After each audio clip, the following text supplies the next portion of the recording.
Hello everybody, welcome back to the channel. So in today's video, we are going to be talking about the 4 captains that have been named for this season, which does include Ter Stegen, Araujo, Frenkie, Rafinha, and Pedri. Later in the video, we're also going to be talking about Lenglet's departure to Atletico Madrid. We do have the "Here we go" from Fabrizio Romano, and we are going to be explaining what that means for Barcelona's finances for the next 3 years. Then we're going to be talking about the overall review regarding Athletic Club and FC Barcelona. We do have a very tough game within these next couple of hours. It should be very exciting. We will be facing Nico Williams, a player that was supposed to be with us today, but it is what it is, and Barcelona have a tough battle ahead. Getting a win against Athletic Club is going to be huge news and a big boost for Barcelona's confidence overall. So as always, there is plenty to discuss for today's video. If you guys are new here, welcome to the channel. I'm happy that you guys are here. If you guys are Barcelona fans, this will be the channel for you. If you want to know exactly what is currently going on within the Barcelona world, subscribe to the channel. And if you do want to support me, please like this video. I would really appreciate it. And so let's get on with the video.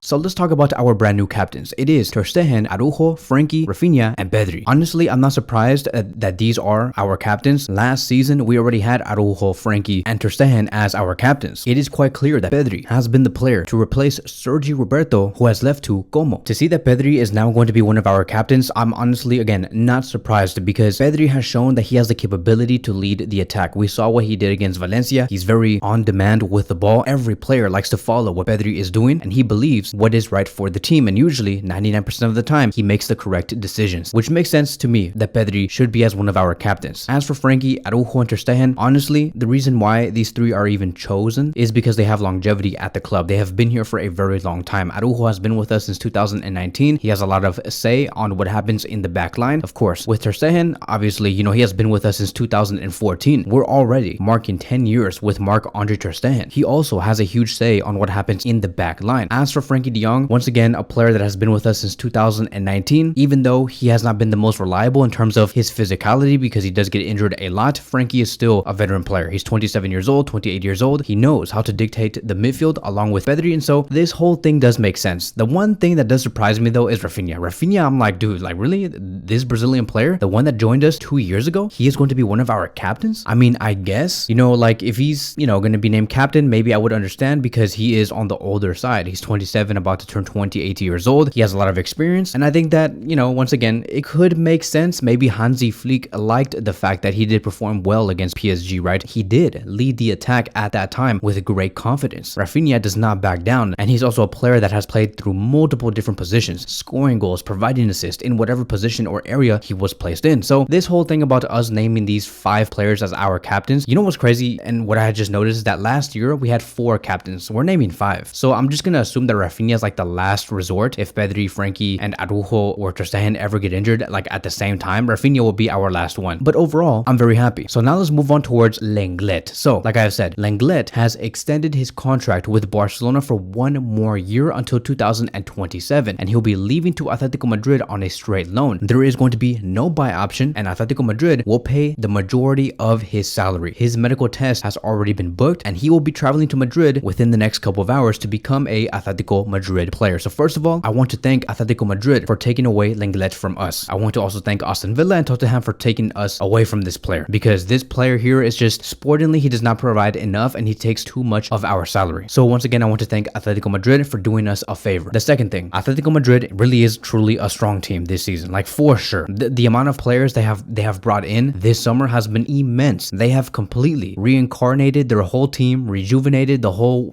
9, everything. Atletico Madrid are going to look so different by the time we do face them, and they are powerful. Trust me, they do have depth, which is very scary. So I do want to congratulate them for the success that they have had in this transfer window. Now, Lenglet does earn 12 million euros a year. This is going to be the reason why his loan to Atletico Madrid is a big deal. Most likely, Atletico Madrid are going to be paying 7.5 million euros of that 12 million euro salary. It's estimated, because if you look at how much Aston Villa and Tottenham did pay for Lenglet and his services, and how much Barcelona had to pay on their end, it was around 7.5 7.5 to 7.8 million euros. We're just going to be estimating to 7.5 on how much Atletico Madrid are going to be paying. So because they're going to be paying 7.5 of that 12 million euros, Barcelona only have to pay Lenglet 4.5 million euros in this upcoming season. It's really not a lot. They have reduced their amount by a huge margin. And the fact that he has extended his contract until 2027 with Barcelona, that only means that his salary has been deferred. Meaning, right, in total, in his contract, Barcelona only do have to pay him 16.5 million euros, right, that is left for his contract duration. And so here is going to be the breakdown for the future seasons. Like we have discussed, in this season, we only have to pay him 4.5 million euros. In the next season, when he does return, which will be the 2025-2026 season, because we only have to pay him 12 million euros more, we're going to be dividing that 12 to 6 million euros each for the last 2 seasons, reducing the overall amount that Barcelona do have to pay for the summer of 2025. And that is huge news. They have really reduced the margin on the wage bill due to Lenglet extending with Barcelona until 2027. It is simply only to defer his wages. That's basically it. And because of this, Barcelona can now fit in more player salaries for the now, for sure, because, you know, it's only 4.5 million euros that Barcelona have to pay, and for the future. Now, with Lenglet's loan move to Atletico Madrid, seeing how he also extended with Barcelona to defer the wages, you can imagine, right, now having Gundogan also leaving and not having to pay 18 million euros for this upcoming season, for sure Dani Olmo will be registered. Like, it just has to happen. Something very similar did happen about a couple of years ago with Lewandowski, Joao Felix, and Joao Cancelo. Barcelona signed those players. Everybody was like, when are they going to be registered? And in the last few hours before the debut match day or the second match of the season, they were registered in the very last minute. And I believe that the same thing is going to happen with Dani Olmo. Dani Olmo will most likely get registered within the next couple of hours before the match against Athletic Club. So it's huge news, right? Great job to Joan Laporta for negotiating this whole operation. No wonder he was out there playing football with his friends, just chilling. Like, he was just kicking back, relaxing, trying to score a couple of goals. Like, he knew exactly what's going to take place today. Many people are going to be ignoring this though. No one's going to be talking about Joan Laporta's brilliance off of this operation and how much we have affected the wage bill. Nobody's going to talk about this because I understand the agenda. I understand the media. I understand how these people like to act against Barcelona. It's very anti-Barcelona. But overall, great job to Joan Laporta. We move on forward and we'll see from here. What else can Barcelona do that would allow us to bring in new players? And so now, moving on towards the press conference of Hansi Flick. He did give us a few details on what's most likely going to be taking place against Athletic Club. So it is a huge statement, so hang with me here. First, they have asked him about Christensen and if Christensen is okay. And Hansi Flick did respond with, I have spoken to Christensen. He has some problems and he trained alone today. We do have to take a look at him. And many reports coming from Mundo Deportivo have been claiming that Christensen will miss the game this weekend. He will not feature in the match against Athletic Club. Alex Pintanel has also claimed that Christensen could be out for about 2 months because he did suffer a huge blow. So most likely Christensen is going to be out for the next 4 to 6 matches, which is very unfortunate, but Barcelona do have other options. If Christensen was ever going to be placed in the midfield, we have Bernal, we have Casado. If Christensen was ever going to be placed in the center back position, we have Inigo Martinez, we have Kubarsi. We do have options. And we also do have Eric Garcia. Then they have asked Hansi Flick, what more do you need for your team? And Flick has responded, I always focus on what I have. I make sure I work on what I can change and that I don't think about what I do not have. I have a good team with which we'll try to win tomorrow. And that is the attitude that he should have, right? Because I think that these players can make it happen. There is no reason for Hansi Flick to say, yes, we need a couple of players, we need reinforcements on the left wing position, right wing position, in the midfield, etc., etc. No, Hansi Flick is like, I trust my players, we will do good, and we will show results in the match against Athletic Club. So Flick also spoke about Bilbao's playing style, what is going to be their idea, and this is what he stated. They have very clear ideas with and without the ball. Physically, they are very powerful, and it will be difficult, but I trust that we can win. Then he spoke about Lamine Yamal, and I quote, what I see from him in training is incredible. He helps us keep possession, which is very important, and we didn't do well in Valencia, meaning that he's going to be asking a lot more from Yamal. Yamal is a player that you can count on in terms of maintaining the ball, dictating play, going into the final third without losing the ball, and putting ourselves in dangerous situations. And then Hansi Flick basically set up this match between Koundé and Nico Williams to the media, and this is what he stated. What do I think about Nico Williams? He is an experienced player, but I can say that Jules will take care of him, no problem. But I will not talk about him because he is not one of our players. So the focus is more on how to count off Nico Williams, and I think that Koundé will do a great job. And so, like I have said on Twitter, like, run it back, bro. Like, we're ready. Like, we have already seen this matchup between Nico Williams and Jules Koundé during the Euros. Koundé had a great game against Nico Williams. Obviously, France got eliminated by Spain, but Spain were suffering a lot because Jules Koundé was out there being a boss as a right back, shutting down Nico Williams completely. And I can't wait to see how this does unfold in the match against Athletic Club. Club. That matchup and that duel is going to be so exciting. And so now moving on towards the lineup and who I believe will be in the starting 11. So I know this is going to sound strange, and I know that it seems a little too nerve-wracking to be saying this, but I do think that Bernal and Casado are going to be starting in the midfield. And yes, against Atletico Club. Yes, I understand that they're too young, that maybe we should not try and force them in every game. What other choices do we have? Frankie is injured. Gavi is still not with us yet. Christensen, who was supposed to be here, is now injured. So most likely it is going to be Marc Bernal and Marc Casado with Pedri as the central attacking midfielder. So those will be our three midfielders. In the back line, I do think that it will be Balde on the left back position, Inigo Martinez and Kubarsi as our center back pairing. I do trust them fully. They'll cover a lot of areas in the back. And then of course we gotta have Jules Koundé in the right back position for sure. There's no reason for us to think about Hector Ford or Alex Valle or whoever. Like, no, trust me, like we're gonna be having Nico Williams out there trying to run out on the flanks with the ball with his high speed. The only player that I do trust is Jules Koundé and nothing more. You cannot tell me that somebody else can go on there on the right flank and Jules Koundé should go into the